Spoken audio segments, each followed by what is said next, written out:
ரட்சிக்கப்பட்டு அபிஷேகம் பண்ணி தேவ கிருபையில ஒரு சபையில கர்த்தர் வச்சிருக்கிறார். கடிந்து கொள்ளுதல் இருக்கும். நேசிக்கிற தகப்பன் தன் பிள்ளைகளை சிட்சிக்கிறார். உபதேசத்துக்கு கீழ்ப்படிஞ்சு தேவ கிருபையில நிக்கணும். இதான் பரிசுத்த வேதாகமம். ஒரு ஆமேன் சொல்லுங்க, சத்தமா சொல்லுங்க. அல்லேலூயா. இயேசு ரொம்ப நல்லவருங்க. இயேசு கிறிஸ்துவுக்கு டாக்டர் பட்டம் கொடுத்தா டெய்லி 3 கொடுக்கலாம். இவன் தான் என்ன காட்டி கொடுக்க போறான்னு தெரிஞ்ச பிறகு திருவிருந்து கொடுத்தார். பாத்தியா, நம்மளா இருந்தோன்னு வைங்க, விஷம் வாங்கி ஊத்தி இருப்பேன் நான் எல்லாம். நான் சொல்றது எத்தனை பேருக்கு புரியுது?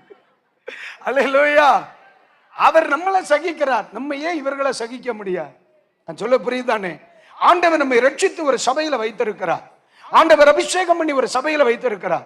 மிக தெளிவா நான் உங்களுக்கு சொல்றேன், ஆண்டவர் உங்களை எந்த சபையில அழைத்து ரட்சித்து அபிஷேகம் பண்ணி ஆவியோடு உண்மையோடும் ஆராதிக்க வைத்திருக்கிறாரோ, மரண பரியந்த சபையில நின்று கனி கொடுத்து அந்த சபை கட்டப்படுவதற்கு நீங்க காரணமாக இருக்கணும்.